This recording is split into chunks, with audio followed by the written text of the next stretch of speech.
네, 영화계 151화 2부로 돌아왔습니다. 2부에선 밤섬의 적단 서울 불바다의 시놉시스와 함께 영화에 대한 자세한 이야기를 나눠보도록 하겠습니다. 밤섬의 적단이라는 밴드가 있습니다. 이 밴드의 첫 앨범 타이틀은 서울 불바다입니다.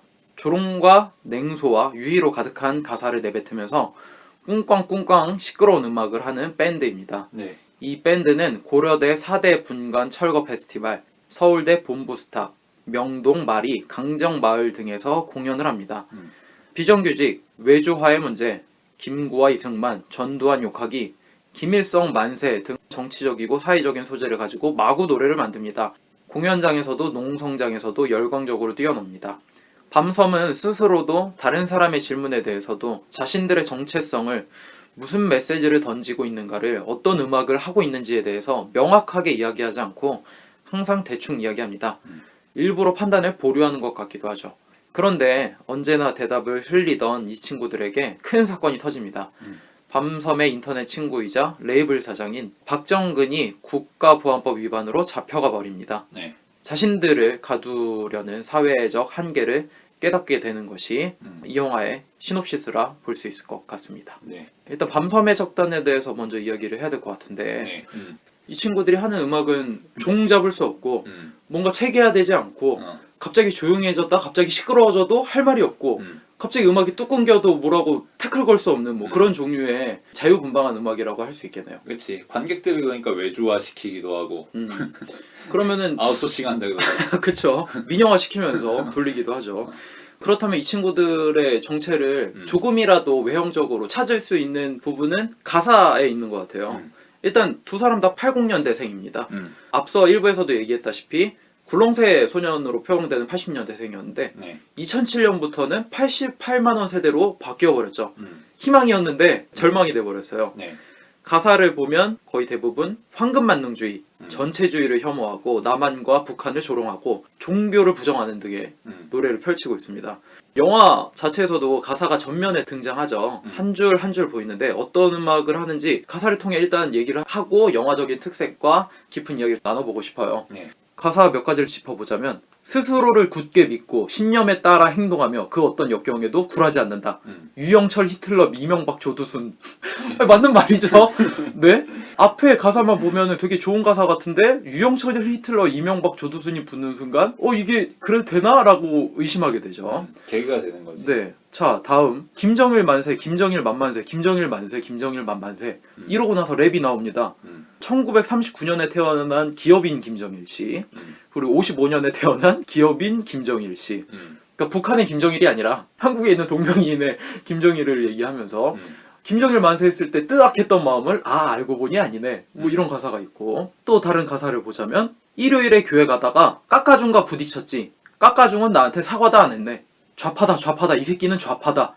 예수천국 불신지옥 거리에서 포교하다 경찰놈이 나타나 그만 떠들라 하네. 좌파다 좌파다 이 새끼는 좌파다. 국사선생 들어와 현대사를 가르치네. 1980 광주를 우리에게 가르치네. 좌파다 이 새끼는 좌파다. 지하철을 타려고 지하철 갔는데 개념 없는 새끼가 아직도 좌측 통행. 좌파다 이 새끼는 좌파다. 그냥 죄다 좌파라고 싸잡는 그런 행태를 조소하고 있고, 그 다음 나는 씨발 존나 젊은 인디 뮤지션. 아무데나 술을 먹고 퍼질러 잔다. 나는 씨발 존나 멋진 20대 청춘. 아무데나 쓰레기를 갖다 버린다. 자신들을 희화하고 있네요. 또 되게 재미있는 게 하면 된다라고 하는 제목의 노래가 있어요.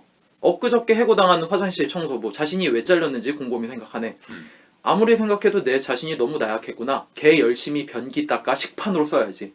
하면 된다 정신으로 끊임없이 노력한다. 좌변기를 존나 닦네. 하면 된다 정신으로 좆빠지게 노력한다. 하면 된다 정신으로 내 자신을 개조한다.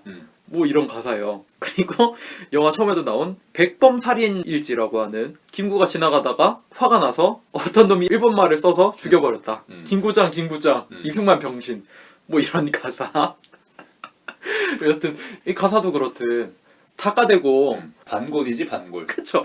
반골 기질이 너무나도 다분하고 그것을 소재로 음악을 하는 밴드라고 볼 수 있을 것 같아요. 근데 저는 재미있는 게 이들이 까고 있는 대상들 있잖아요. 근데 사실 조목조목 보면은 이면이 있는 것 같아요. 본인들이 까고 있는 이러한 요소들, 장르들이 자기 자신을 만들었다는 인상을 전 받았거든요. 이런 것에 스트레스를 받아서 장난을 하고 노는 것 자체가 이 친구들이 그것에 대해서 충격을 받았고 그것을 장난삼아 노는 식으로 자신들의 정체성이나 갖고 있는 마음들을 조금이라도 외면적으로 재미있게 표현하고자 하는 느낌을 받았어요. 그래서 감독이 이러한 인물들을 만났을 때 어떻게 표현할까가 좀 궁금했어요. 그래서 영화적인 특성을 살펴봐야 될 것 같은데 가장 큰 특징은 자막이겠죠. 앞서도 얘기했지만 자막이 있는 부분과 없는 부분으로 확실하게 나눌 수 있는데 인터뷰이가 누군지 알려주는 프로필 자막이 없습니다. 네. 그리고 그들이 하는 말의 내용을 자막으로 굳이 쓰질 않아요. 자막이 나오는 부분은 두 가지가 있어요. 한 가지는 재판 과정에서 증언을 하거나 장성건이 판결 받기 전에 최후 발언을 할 때 정석적인 다큐멘터리 식으로 작은 글씨로 자막 처리를 해줍니다. 또 한 가지 자막이 나오는 부분이 영화가 시작하고 나오는 경고 안내 문구 같은 것들이나 아니면 뮤직비디오가 나올 때 노래 그치. 가사들을 전면에 뒤덮어버리죠. 이것들을 살펴봐야 될 것 같은데 일단 일부에서도 이야기했다시피 말이라고 하는 것이 어떤 위치에 있는 사람인지에 따라 무게감이 달라지잖아요. 계급이 생기는 거지 말 자체도. 그렇지. 하지만 자막을 제거함으로써 모든 사람이 평범한 위치에 놓이게끔 만들고 그 말이라고 하는 것에 평등성을 부여한다는 의미가 좀 큰 것 같아요. 그렇다면 권영만의 증언과 장성건의 최후 발언을 자막을 씀으로써 계급을 주게 되잖아요. 그리고 명확히 규정한다는 것을 이야기하고 네. 확실하게 이 자막을 어떤 식으로 활용할지에 대해서 감독이 이유를 분명하게 한 지점이라고 볼 수 있을 것 같고 그 의미는 충분히 본 사람들이면 알 수 있을 것 같습니다. 단 한 가지 추가로 붙는 자막이 영화가 시작하고 유의사항을 얘기하는 자막과 노래 가사를 전면에 배치하는 커다란 가사를 보면서 몇 가지 특징을 볼 수 있을 것 같은데 일단 그래픽이랑 자막의 타이틀이 그리고 영상이 굉장히 촌스럽잖아요. 감독이 밝힌 바 밤섬의 작전이 이용하는 PPT의 스타일이기도 하고 제가 생각했을 때는 감독이 이것들을 자신의 생각과 녹아들기 때문에 얘기한 것 같아요. 똥과 오줌 무언가를 선택해야 되는 이 못 같은 세상에서 둘 중에 하나 선택할 바에 이렇게 그냥 아예 전면에 까버리겠다 그런 마음가짐으로 반항하듯이 영화 전면에 자막을 떡칠했다는 느낌이 들었고 두 번째로는 좁다는 느낌이 들었어요. 네. 이 프레임이 좁다. 나한테 이 친구들은 규정 짓고 싶은 친구들이 아닌데 감독이기 때문에 내 눈으로 카메라 화상으로 이 프레임 안으로 이 친구들을 가둬야 돼. 근데 이 가두는 이 화면은 너무나도 비좁다는 거지. 그렇기 때문에 이렇게 자막을 크게 했을 때 제가 받은 느낌은 아 자막이 지금 화면을 뛰쳐나가고 싶구나 이런 생각이 들었어요. 이 친구들의 자유분방함을 표현하기도 하는 것이고 이 친구들의 음악을 이야기하는 것이기도 하고 규정지어지고 싶지 않아 하는 이 친구들의 특성을 더욱더 효과적으로 묘사하기 위해서 자막을 크게 하지 않았나. 네. 그래서 재미있는 점 중에 하나가 영화가 다 끝나고 엔딩 크레딧이 마무리될 때쯤에 이퀄라이저 같은 화면 효과를 줘요. 그때 보면 소리를 지르는 장면이 나오는데 이펙트의 그 효과가 화면 밖으로 벗어나요. 그것을 보면은 감독이 이 친구들을 어떻게 생각하고 이 프레임이 얼마나 좁았는지 그거에 대한 마음이 다 고스란히 전해지지 않았나 생각이 듭니다. 마지막으로 세 번째 이야기하고 싶은 건 관객들의 참여를 유도했다는 생각이 들어요. 이렇게 가사를 전면에 배치했을 때 김정일 만만세를 스크린에 가득 차게 걸어놨을 때 관객들은 무슨 생각을 할 것인가? 저는 두 가지 생각이 들었거든요. 와, 김정일 만세를 화면 가득 메웠네. 아, 웃긴다. 이런 친구들도 있구나. 재밌다. 하지만 불안하다. 이래도 되나? 이 친구들 잘못되는 거 아닐까? 이 친구들 좀 위험한데? 끌려갈 수도 있을 것 같은데? 근데 그 마음이 드는 순간 아, 내가 어떤 땅에서 살고 있나가 분명한 거잖아요. 우리가 남한 사람이 아니고 일본 사람이나 뭐 다른 나라 사람이었을 때 이것을 봤을 때 불안할 이유가 없잖아. 그리고 반면 우리가 북한 사람이었으면 김정일 만만세가 화면 가득 찼을 때는 불안하지 않겠지. 같이 일어나서 만만세 해야지. 손 들면서. 그래서 아 지금 이 화면 가득 김정일 만만세라고 하는 자막이나 또 다른 여러 가지 가사들을 전면에 걸어줬을 때 나의 마음가짐이 지금 어떤가, 나를 지금 올가매고 있는 것은 무엇인가, 그런 것들에 대해 한층 생각하면서 관객들한테 주입시키는 듯한 큰 자막이 오히려 나의 영화를 참여시키는 방법으로 유도를 했다라는 생각이 많이 들었습니다. 자막과 함께 카메라 이야기를 할 수 있을 것 같아요. 결국 다큐멘터리에서 카메라는 감독의 눈이나 다를 바 없으니까 대부분 다큐멘터리를 보면 카메라를 보면서 인터뷰를 하는 장면들이 굉장히 많잖아요. 그것을 통해서 감독이 자신이 원하는 방향으로 유도하려고 질문거리를 제안해서 던질 수도 있는데 그치. 이 영화는 그렇지 않아요. 정말 살펴보는 것 같고 공연 자체를 익스트림 클로즈업해서 보여주기도 하고 이 친구들을 그 자체를 보여주죠. 그게 이 영화의 두드러진 특징이라고 볼 수 있을 것 같아요. 결국 감독 자신도 무언가를 규정짓고 싶어하는 것에 벗어나고 싶기 때문에 이 친구들을 카메라에 담을 때 굳이 인터뷰를 하면서 이 친구들의 생각을 끌어내려고 하지 않고 있는 그대로의 모습을 보여주는 것이 최선이 아니었나. 그래서 제 생각엔 이 친구들의 성격과 감독이 표현하고자 하는 방식이 매우 적절했다라고 이야기할 수 있을 것 같습니다. 저는 이 작품에 대해서 가장 먼저 궁금했던 부분이 대부분의 사건들이 2011년에서 2013년 사이에 일어나고 있거든. 네. 그러면 왜 2017년까지 걸렸을까 이걸 내는데. 그거는 제가 답을 해드릴 수 있어요. 사실 2집을 기다렸다고 하더라고요. 영화적으로 봤을 때는 이 친구들이 위험한 음악을 하고 법원으로 심판대에 끌려가서 처단을 받아서 해체했다는 느낌이 들잖아요. 근데 감독은 영화를 찍으면서 그렇게 생각을 안 했다고 무죄를 받은 이후에 이 친구들이 음악을 낼 줄 알아서 2집이 나올 때까지 기다렸다고 하더라고요. 그래서 촬영은 이미 끝났는데 이 친구들이 돌연 해체를 해버린 거야. 그래서 당연히 편집에도 오래 시간이 걸렸고 그래서 좀 기간이 오래 걸렸다 뭐 이런 인터뷰를 한 게 있었습니다. 그러니까 구체적으로 왜 그렇게 오래 걸렸냐 그게 궁금하기보다도 굉장한 시차가 있잖아. 대략 한 4년에서 5년 정도 난단 말이야. 네. 여튼 마지막에 이거를 출품할 단계에 와서는 밴드를 바라보는 시선이 달라질 만한 여지가 꽤 있었다고 생각하거든. 촬영이 끝난 이후에. 그래서 2017년 이 시점에 2011년부터 2013년에 있었던 일련의 사건들을 이야기하는 시점이 상당히 바뀔 수밖에 없지 않나. 근데 이 영화 같은 경우에는 충분히 그 시차를 반영하진 않았다는 생각이 들어. 그러니까 그때는 어울리지 지금은 조금. 지금에 와서 어떤 식으로 재평가할 건가 이거에 대한 관점이 뚜렷이 드러나지 않은 것 같았어.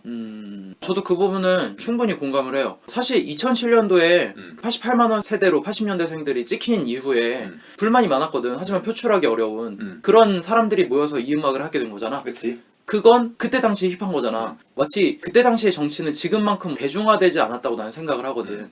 정치가 대중화된 것에 일조한 건 박근혜 사건이 굉장히 컸고 최순실과 그 이전에는 사실 젊은 세대가 정치를 이야기하고 이런 식으로 자유분방하게 비판을 한다? 이거 굉장히 힙한 거거든. 그래서 이 친구들은 딱 봐도 아웃사이더에 가까운 친구들인데 이 친구들이 소재를 정치로 잡은 것은 그때 당시에 인디씬에서 힙하고 화제가 될 수 있는 드러나지 않았기 때문에 그들 사이에서 화제가 될 수 있는 그런 것들을 굉장히 잘 캐치한 친구들이라는 생각이 들어요. 그것을 반영이나 한 듯이 2011년도, 2012년도에 일간 베스트가 나오고 활발하게 활동이 시작될 쯤에 이 친구들은 자취를 감춥니다. 2012년에 재판대에 올라서 사라지는. 그래서 사실 지금 보면은 옛날 이야기예요. 그렇지. 정치적인 맥락으로 보면 이미 심지어 마지막에 문재인이 박근혜의 지인은 컷까지 있다고. 네. 이런 컷은 빼는 게 낫지 않았나. 네. 이런 생각이 드는 거지. 네. 그래서 저도 보면서 이 영화는 지금 사회를 비판하고 싶을까? 아니면 밤섬의 적단을 두둔하고 싶을까? 두 가지 마음을 갖게 될 수밖에 없을 것 같은데 내가 볼 때는 영화적으로 한 가지 소재를 정하기도 싫었고 이 친구들 자체가 그것을 비판하는 것도 이 친구들이고 그것을 비판하지 않는 것도 이 친구들인 거야. 그러니까 뺄 수 없었다는 생각이 좀 들긴 하는데 영화적으로 보면 사실 방금 얘기한 문재인이 박근혜한테 지는 장면은 굳이 안 넣어도 됐겠다라는 싶은 점이 있긴 있었어요. 뭐 여튼 내 의견은 감독이 지금 와서 이 친구들 냉정하게 바라보기 싫었던 거야. 그렇기 때문에 주민을 하지 않은 거지 영화 마지막 편집할 때. 그냥 이 친구들의 순수한 음악을 보여주고 싶었던 의도이기 때문에 그때 당시의 정치적인 맥락이 지금 와선 고리타분한 이야기가 되지만 그것을 지켜주고 싶어서 정치적인 맥락의 냉정함과 객관성을 따지지 않고 이 친구들의 음악으로 마무리 짓고 싶지 않았나라는 생각이 들고 그리고 그런 맥락을 좀 더 생각해 보다 보면은 어쩌면 이 밤섬 해적단이라는 밴드 그리고 이 밤섬 해적단이 대표하는 담론 자체가 이미 시대착오가 된 게 아니냐 이런 생각을 할 수가 있는 거지. 그러니까 박정근이 국가보안법으로 단죄가 됐다. 뭐 그것 때문에 유죄 판결을 받을 뻔했다가 뭐 무죄로 풀렸다 이런 것들은 지금 시점에서 굉장히 고리타분한 이야기가 됐잖아. 그러니까 단순히 시일이 흘러서도 아니고 그 자체가 이제 우리 사회에서는 아무런 이야기거리가 못 되는 거지. 물론 국가보안법은 여전히 존재하고 지금도 뭐 간혹 가다가 그것 때문에 곤욕을 치는 사람들이 있긴 있지. 그쵸. 근데 대부분의 사람들은 국보법과 무관하게 살아. 그래서 지금 2017년 혹은 2018년 시점에 오면은 국보법 가지고 뭐 투쟁을 한다든가 폐지를 논한다든가 이런 것들이 무의미해진다고. 대부분의 사람들이 그거에 저촉될 만한 일을 아예 하지 않아. 왜냐하면은 그거는 국보법이 무서워서도 아니고 북한에 대해서 뭐 애착이나 관심이나 이런 것들이 별로 없거든 사람들이. 아예 없지. 그러니까 굳이 뭐 김일성을 힙하게 활용한다든지 음. 뭐 북한을 찬양하면서 논다든지 북한을 장난감으로 삼을 건덕지가 없는 거지. 그죠. 이거는 전혀 힙하지 않단 말이야. 지금 시점에서는. 2011년에서 2013년 사이에서는 그게 힙할 수도 있었지. 그리고 우연히 힙해졌지. 박정근이 그렇게 잡혀 들어가면서. 네. 근데 사실은 그거는 잠깐의 소란이었을 뿐이고 진짜 아무것도 아닌 일이었던 거지. 박정근 개인에게나 위트위트했을 소동인 거지. 해프닝이고 말하자면. 지금 시점에서는 사람들이 그런 일이 있었나 기억도 못하는 사람들도 많고 그렇죠. 소문도 안 났고 아는 사람들조차도 그런 일이 있었지 하고 넘어가게 되는. 그러면은 당시에는 이 개인들에게는 치열하고 첨예했던 사안이 이 2017년에는 아무에게도 기억되지 않는 그 간극을 그려냈으면 정말 재밌었을 거다 그런 생각하거든. 그러니까 지금 시점에서 밤섬해적단의 일원들 혹은 박정근이 그때의 사건들을 돌이켜 생각하면은 나 어쩌면 그런 생각을 할 수도 있을 것 같다는 생각을 해. 사실은 이게 별게 아니었는데 우리들이 그런 식으로 재조명을 받아가지고 나름 들떴던 게 아닌가. 사실은 이건 지나보면 아무것도 아니었고 우린 그냥 쭈구리였을 뿐이었고 그냥 가만히 국가 권력이 냅두면은 아무도 알아주지 않을 반골들이었을 뿐인데 국가 권력의 조명을 받아가지고 우리가 유명세를 얻은 그런 것들이 아니었나 이렇게 돌이켜 볼 수도 있을 거라는 생각이 들거든. 그런 측면들을 좀 더 강조했으면은 이 영화가 단순히 국가 권력의 우연한 방망이질에 대가리 깨질 뻔한 그런 이야기가 아니라 사실은 그 대가리 깨질 뻔한 이야기가 아무것도 아니었더라. 스미스 말 이어받아서 좀 이야기할 수 있을 것 같은데 맞죠. 개미들이 시끄럽게 떠들어봐야 사람 귀에 들리지 않는다고. 그치. 마치 그것과 마찬가지지 이 친구들의 행동이. 하지만 그것을 나라가 발견을 했고 제재를 가한 순간 아무도 힙하지 않았다고 생각했던 장난거리로도 생각을 안 했던 이 친구들이 주목을 받게 되는 상황이 생기는 거잖아요. 운이 좋았던 거지. 네. 운이 좋았던 거죠. 그마저도. 근데 생각해보면 그것 때문에 이 친구들은 성공한 거야. 그리고 이 집을 내지 않고 해체한 것까지 성공했다고 생각을 해요. 마치 설리가 장어 죽는 거 보고 아우 쟤 어떻게 저러냐라고 하면서 어떻게든 관심을 갖게 되잖아. 그것이 성공이라고 이야기할 수 있는 것처럼 마치 이 친구들의 수준은 그 정도인 거야. 근데 재미있는 것은 감독이 이걸 예측했겠느냐는 거지. 감독이 맨 처음부터 이 영화를 찍을 때 4년 뒤에 5년 뒤에 너네 국법법으로 재판에 끌려갈 거야. 그렇게 생각 안 하고 영화를 찍을 거 아니야. 그렇기 때문에 감독으로서는 이런 사건이 펼쳐졌을 때 아까 앞에서도 인터뷰할 때 얘기를 했지만 기뻤다고 얘기를 했어. 드디어 영화에 굴곡이 한번 생기는구나. 그치. 사실 그런 거 없이 계속 얘네들이 방골기질을 갖고 막 이렇게 했으면은 뭐 저런 애들 있네 뭐 있나 보다 이러면서 끝났을 텐데 주목을 받게 되는 계기가 생긴 거지. 그러면은 감독 입장에서는 결단을 내려야 된다고 생각을 해. 감독이 직접 얘기하기를 액트 오브 킬링을 보면서 자기는 이런 생각을 했대. 액트 오브 킬링의 마지막 장면을 보면 굉장히 극적인 장면이 있잖아. 그것이 사실 다큐멘터리 촬영을 할 때 초반에 일어났던 일이 아니냐라고 정윤석 감독이 의심을 하더라고. 왜냐면은 그 극적인 사건을 뒤에 배치함으로써 그 다큐멘터리가 굉장히 힘이 실리는 거잖아. 그렇다면은 이 영화도 찍을 때 국보법에 의해서 저촉받는 재판 사건을 그것을 전면으로 걸 수도 있는 거잖아. 사실 영화 타이틀로 이 영화는 카피가 우리는 진지하게 장난친다거든. 그것보다는 좀 더 자극적으로 갈 수 있지 않았느냐 이거지.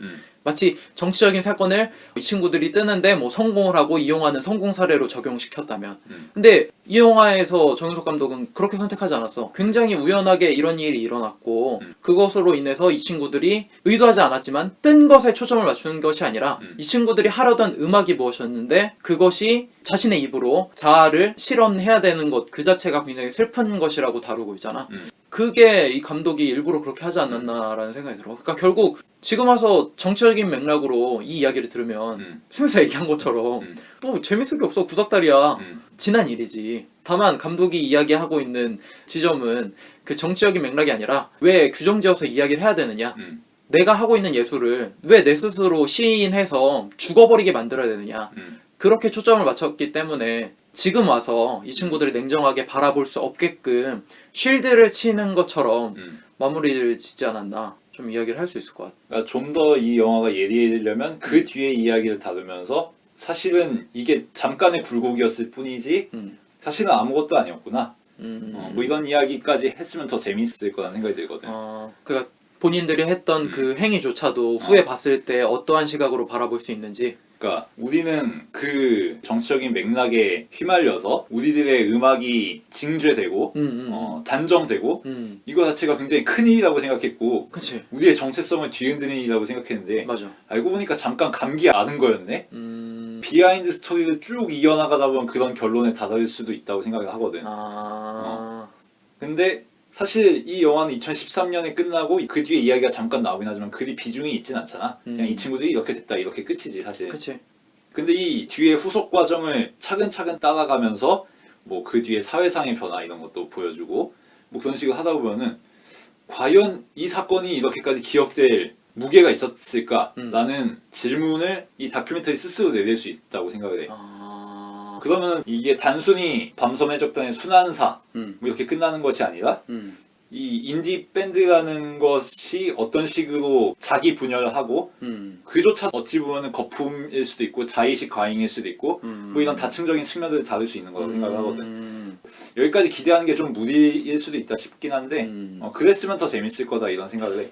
스미스의 얘기 들으니까 잠깐 정신 확 번쩍 드는 느낌이 있는데 이 영화 사실 보면은 자막을 두 가지 썼을 때 이 친구들이 증언하는 것이 굉장히 정체성을 뒤흔들고 마치 대한민국이 무너질 듯한 이 친구들의 모든 그 삶의 흔적이 다 파편처럼 사라질 듯한 굉장히 중요하게 다루고 있는 지점이잖아. 그렇지. 근데 사실 그게 그만큼 중요한 것인가? 이 사건이 일어나고 지금 5년의 시간이 지났는데 그 이후에 이 친구들의 생각과 그것이 이 친구들이 갖고 있는 예술상에 대해서 어떤 변화를 갖고 왔느냐 그것이 더 중요할 수도 있다는 얘기잖아. 그것이 더 흥미로운 지점일 수 있는 거고 그렇게는 생각을 못 해봤는데 굉장히 정신을 번쩍 들게 하는 의견인 것 같아서 그래서 왜 2017년에 만들었는데 왜 아직 2013년에 프레임에 있을까? 라는 그 의문이 들었던 거지 처음 봤을 때. 긍정적인 발전적인 이야기인 것 같아요. 이 영화도 딱 그런 느낌이잖아요. 그냥 이 친구들 자유분방한 애들이 있고 규정지을 수 없다. 이 친구들이 그런 일이 있었고 해체했다. 끝. 그 과정에서 이 친구들의 정체를 스스로 말하게끔 하는 것이 얼마나 폭력적이냐. 뭐 예술에 대해서 자기 입으로 한정짓게 하는 것이 얼마나 폭력적이냐. 뭐 이렇게 얘기하고 맺어버리잖아요. 근데 시간이 한참 뒤에 그것이 정말 폭력이었는가? 정말 무엇을 하고 있었던 거였나? 다시 한번 바라볼 수 있다면은 한층 더 나아갈 수 있는 이야기가 될 수 있었겠네요. 그리고 사실 이 영화에서도 어느 정도 그런 암시를 보다 보면 관객이 받을 수가 있는 게 사실 밤섬 해적단은 피고인으로 그 법정에 선 게 아니잖아. 그죠. 사실은 증인이었을 뿐이야. 물론 그 과정에서 자신들이 어떤 의도로 이 음악을 만들었고 사실은 북한을 찬양하는 노래가 아니다라는 것을 구구절절 비굴하게 이야기해야 하긴 했지만 그쵸. 어쨌든 별로 위험했던 상황은 아닌 거죠 사실. 그냥 뭐 나 부끄러운 일 정도였을 뿐이지. 그게 작품을 보다 보면 어느 정도 드러나잖아. 박정근도 뭐 그 비슷한 이야기를 하는 게 있고 그런 측면에서 이 작품 내부에서도 단초를 찾아볼 수 있고 그것을 감독이 나중에 작품을 다시 돌아보면서 캐치해가지고 그 부분을 더 살렸으면 재밌을 것 같다. 그런 생각이 들고 네. 그리고 밤섬 해적단의 그런 결성 과정도 간략하게 보여줬으면 또 재밌을 거라는 생각이 들었어. 그러니까 나는 정성권은 잘 모르는데 권용만은 조금은 알거든. 왜냐면 이 사람이 인터넷에서는 나름 유명 스타였어. 삼류 만화 패밀리라고 하는 허접 쓰레기 같은 만화 같은 거를 올리던 커뮤니티의 운영자였고 비주류들, 아웃사이더들, 서브컬처 매니아들 사이에서 구전되던 인물이잖아. 그런 인물이 대학을 가고 밴드 활동을 하고 인디 문화권에 뭐 발을 들이게 되고 그러면서 밤섬 해적단이 결성된 거 아니야? 그리고 그게 두리반 사건이라든지 뭐 이런 홍대의 일련의 문화들과 얽히고 설키는 부분들이 있는 거고 그러니까 말하자면은 밤섬 해적단이라는 이 밴드가 표상하고 있는 지점이 있다는 거지. 이 밴드는 00년대 혹은 90년대 PC통신 시절부터 조금씩 형성되어 온 스노브 문화, 매니아 문화 이런 것들, 힙스터 문화가 반영된 것이고 그 문화의 한복판이 있었던 거고 그런 것들이 2010년대 초반 비주류 운동 문화 혹은 저항 문화 뭐 이런 것들과 잠깐 연을 맺었다가 뭐 이렇게 사라진 뭐 이런 이야기잖아. 그래서 밤섬 해적단이 어떤 식으로 결성됐고 어떤 맥락을 갖고 있고 홍대 씬이라는 게 이 과정에서 어떤 식으로 드러나고 있느냐 이걸 보여줬으면 이 영화가 다루고 있는 폭이 넓어졌을 거다. 나는 그런 생각을 해. 아마 그거는 다큐멘터리이기 때문에 갖고 있는 한계가 될 수 있을 것 같고 아마 그쯤 되면은 사실 인디 영화가 아니겠지. 인디 영화더라도 좀 조직적으로 가야 그 정도까지 닿을 수 있는 스케일이었겠지. 뭐 감독이 인터뷰한 것 중에 재밌는 게 자기는 11테라 정도 되는 몇 년간의 기록을 그치. 편집하고 있는데 편집 과정에서 자신이 느낀 게 자신 계속 과거를 뒤적이면서 정리를 하고 있는데 시간은 앞으로 달려가고 있다고. 맞아.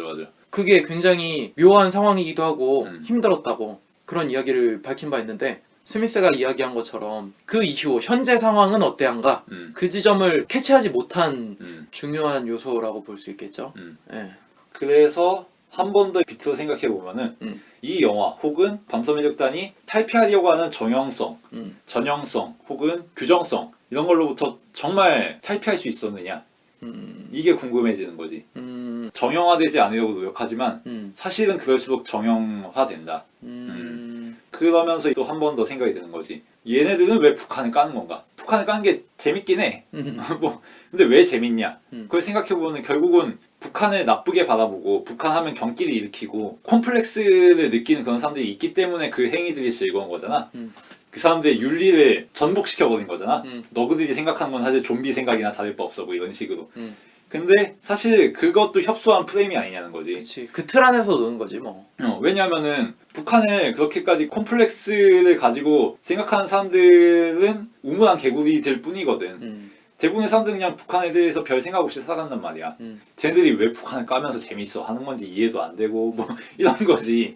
말하자면은 밤섬의 적단이 표상하는 그 놀이라는 거, 그 유희라는 것도 결국은 굉장히 좁은 울타리에서 정형화된 맥락이 없으면은 아예 성립이 안 되는 놀이라는 거지. 사실은 세상은 더 넓은 맥락이 있고 철두철미하게 굴러가는 것이라기보다는 되게 뜨뜻미지근한 게 세상인 건데. 충분히 공감이 가네요. 슬슬 마무리를 해보자면 제가 초등학교 4학년 때인가 그랬는데 같은 반의 친구의 친형이 학생회장 선거를 나가게 된 거야. 그럼 의뢰에 그 반의 친구들은 그 형을 다 찍게 돼 있잖아. 그치. 근데 나랑 가장 베프인 친구가 한 명 있는데 그 친구는 다른 반이야. 근데 그 친구의 누나도 학생회장에 나간 거야. 그러니까 너에게 두 명의 친구가 있는데 두 명 다 형 혹은 누나가 학생회장 출마를 한 거구만. 그치. 그래서 내가 내 친구 누구 누나 나왔네? 아 저 누나나 찍어볼까? 막 이랬는데 그렇게 장난을 치니까 반에서는 눈초리가 사나울 수밖에 없잖아. 그래서 말은 나는 이렇게 하고 그냥 그 형을 찍었어 우리 반 친구를. 근데 개표를 했는데 그 누나 표가 한 명이 있는 거야. 아니 그래서 나는 몰린 거야. 아니 완전 배신자가 된 거야. 그러니까 이 친구들이 노는 것도 그런 식인 거지. 금기시 되어 있는 거잖아. 근데 그것을 깬다고 장난을 쳤는데 결과적으로 그것을 너 잘못했다고 이렇게 하니까 너무 뜨끔하고 이런 장난도 못 치느냐. 뭐 결과가 그렇게 되긴 했지만 내가 찍진 않았지만 비슷하다고 생각이 들었어요. 근데 무슨 생각이 드냐면은 김정일 만세가 스크린에 비춰졌을 때 뜨끔한 나의 마음 그런 나의 프레임은 영화 안에서 온 게 아니잖아. 영화 밖에 있는 극장 밖에 있는 도처있는 국가보안법이라고 하는 한국의 특수한 상황 때문에 내 마음이 뜨끔한 거잖아. 내가 과거에 있었던 그런 상황도 누가 이렇게 구구절절 설명한 게 아니라 내 자신이 그것을 알고 스스로 이렇게 장난을 친 거잖아. 그런 프레임, 내가 어떤 프레임 안에 갇혀 있는가. 뭐 물론 지금에 와서 이 친구들이 어떤 예술을 과거에 했는지 지금 힙하지 않는 그때 당시 힙했던 것들이 지금 와서는 어떤 의미가 있는지 그렇게 좀 더 넓은 관점에서 볼 수도 있겠지만 사건 자체만을 두고 봤을 때 어떠한 파장으로 사람의 마음을 쥐고 흔들 수 있는가 그런 것들을 좀 더 중점적으로 이 영화가 담았다고 생각하고 나도 그것에 충분히 공감하는 바예요. 굉장히 재미있는 댓글을 하나 봤는데 코미디언이 자기 농담을 설명하기 시작하면 그때부터 끝이다. 그치. 지금 이 상황을 너무나 충분히 잘 말해준 댓글 같아서 재미있었고 보면서는 예술이라고 뭐 이야기하긴 뭐하지만 어쨌든 예술이라고도 볼 수 있는 하나의 행위잖아요. 어떻게 보면 그런 것들을 예술가 자기 입으로 나는 무슨 의도로 했다 라고 시인하는 것이 얼마나 폭력적이고 살아있는 것을 죽여버리는가에 대해서 충분히 이야기할 수 있을 것 같고 마지막 장면 그 모든 사건이 끝나고 이 친구들이 녹음실에서 말이 안 되는 언어를 노래를 하고 있습니다. 근데 재미있는 건 그때 유일하게 가사를 자막 처리하지 않아요. 그럴 때 관객들은 이 친구들의 가사를 어떻게 들을 것이냐 관객한테 던져주는 거죠. 헤드셋에 듣는 본인들만 들리고 우리한테는 이 친구들이 말하는 노래만 순수하게 자막을 쓰지 않고 들려줍니다. 앞에 내용이 없었을 때 영화가 그냥 이렇게 시작했으면 쟤네들은 뭔데 이렇게 꿀꿀거릴까? 왜 이렇게 괴성을 내지? 저 뭐 소음을 내지? 라고 판단했을 그 소리들이 영화 마무리쯤 와서 이 친구들은 음악하고 있었구나. 이 친구들은 무언가를 하고 있었네. 그렇게 다르게 볼 수 있다는 거죠. 앞에 있었던 그 사연들 때문에. 감독이 이 친구들을 어떤 애정으로 바라보고 있는가를 한 번 더 확신할 수 있었고 저 개인적으로는 이렇게 팟캐스트를 하고 벌써 한 4년째 무언가 영화를 이야기하고 이 영화는 좋다, 이 영화 나쁘다, 별점을 매긴다, 이거 자체가 오만하고 거만할 수 있잖아요. 그렇기 때문에 몇몇 분들은 별점은 안 매기는 게 좋지 않겠니? 라고 이야기하는 분들도 있었고 그거에 대해서 많이 생각을 해봤습니다. 이 영화를 보면서. 그리고 스미스가 이야기한 것처럼 무슨 의미가 있는가에 대해서는 저도 결론 내리지 못했는데 앞으로도 계속 찾고 생각할 거예요. 그게 이 영화를 보면서 느낀 점이라고 이야기할 수 있을 것 같습니다. 그래서 저의 별점은 4점을 주고 싶습니다. 네. 쇼시가 초등학교 때 얘기를 해서 저도 생각이 나서 초등학교 때 얘기하는데 네. 초등학교 6학년 때 일인데 6학년 때 선생님에게 꽤 미움을 받았어요. 그래서 관계가 썩 좋지 않았는데 그 선생님이 애들에게 노래 가르치는 걸 굉장히 좋아했어. 작은 연못이라든지 터라든지. 그래서 나도 세대에 맞지 않게 그런 노래들을 배웠지. 근데 그냥 나는 노래 부르는 게 너무 귀찮았어. 뭐 조용히 있고 싶은데 선생님들은 또 노래 가르치면 애들이 크게 안 부르면은 야단치잖아. 그쵸. 노래 안 부르고 있냐고. 그래서 그쵸. 처음에는 립싱크 하다가 나중에는 노래 가사를 바꿔치기 하는데 맞들린 거야. 그래서 노래말을 그냥 반대로 바꿔서 불렀어. 뭐 5,000년을 버텼다 뭐 이런 식의 가사가 있는데 그걸 5,000년 동안 망했다 뭐 이런 식으로 바꿔치기해서 부르고 가사를 완전 반대로 부른 거야. 살았다는 죽었다, 죽었다는 살았다로. 근데 어느 날은 그러다가 걸렸어. 그러니까 이 선생님이 나를 붙잡아가지고 따귀를 때리는 거야. 뭐 그때는 사실 별 생각 없었어. 어그로 끌다가 맞은 거지. 그치. 분하고 억울하긴 하지만 뭐 별일 아니란 말이야. 근데 아무튼 사실은 어찌 보면은 우리가 학교 다닐 때 일상사잖아. 그치. 따귀 맞은 게 뭐 대수로운 일이야. 근데 그게 한 10년 혹은 20년 뒤의 일이었으면은 그렇게 쉽게 안 끝났겠지. 그치. 방송사에 연락해가지고 일파만파 스캔들이 되는 거지. 그치. 사실은 그냥 나랑 그 선생이 사이가 안 좋았을 뿐이고 내가 노래 부르는 게 짜증나가지고 그냥 반발심에 노래를 바꿔치기해서 불렀을 뿐이고 그러다가 이제 선생은 의뢰 그렇듯이 나를 두들겨 팼을 뿐이고 뭐 이런 거잖아. 어찌 보면 큰 의미 부여를 할 일이 아니라는 거지. 그때 얼마나 고통스럽고 뭐 슬펐고 그게 얼마나 부당했고 뭐 이런 걸 다 떠나서 왜냐면은 진짜로 별일이 아니니까. 근데 그런 식으로 레토릭이 붙는 순간 체벌이라든지 교권이라든지 그런 거시적인 명분이 붙는 순간 이 사건의 실체는 사라진다는 거지. 그리고 그게 이 밤섬의 적단 서울 불바다라는 영화에서도 똑같이 일어나고 있다.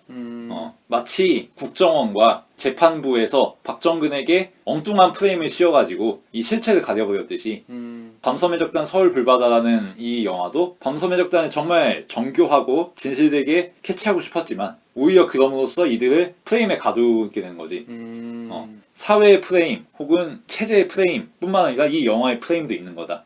그 점에서 복합적이고 모순적인 측면들이 있고 어떤 실체라는 걸 우리가 과연 관찰할 수나 있는 것인가 이런 질문을 한 번쯤 던져볼 수 있다는 거지.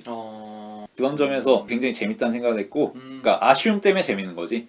이런 아쉬움들이 있었기 때문에 더 여러 가지 발상을 해볼 수가 있게 되는 거고 약점이 많은 영화였지만 시사점은 풍성했다는 생각이 들어.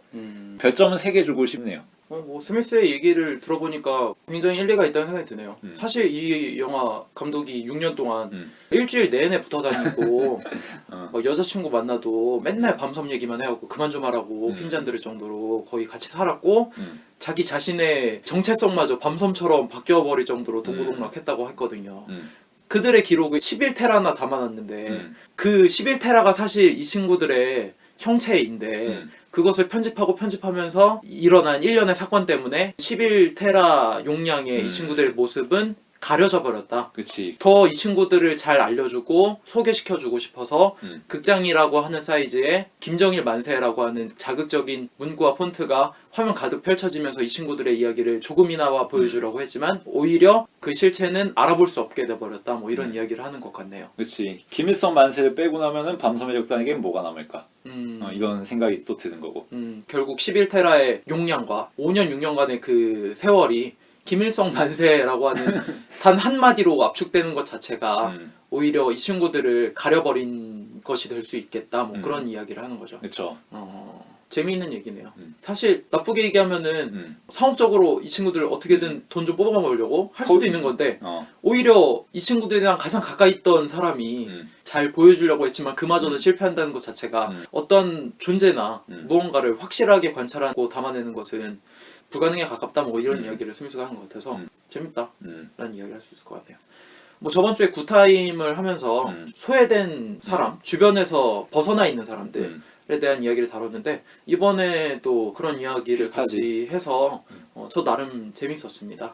저번 주에 굿타임에선 그 인물들을 어떤 사람들이 어떤 프레임으로 씌우려고 하는가, 그 프레임 속에서 어떤 사람은 카멜레온처럼 변해가면서 그 상황을 타개해 나가면서 영화로 만들었는가 하면 이번에도 이 친구들을 몇 년 동안 기록을 담아냈지만 그 존재는 정확하게 이야기할 수 없었다. 그냥 우리가 보는 그대로 그런 이야기를 하는 것 같아서 나름 뭐 소수자 특집이 돼버렸네요. 2주 동안. 네, 긴 이야기였는데 저 하나 좀 뿌듯한 거는 밤섬의 적단 서울불바다를 다룬 팟캐스트가 하나도 없었습니다. 그래서 저희가 이렇게 다뤘다는 것 자체가 뜻깊다고 네. 이야기하고 싶네요. 다음 주에는 스미스 군이 선정하는 영화로 찾아뵙도록 하겠습니다. 들어주셔서 감사합니다.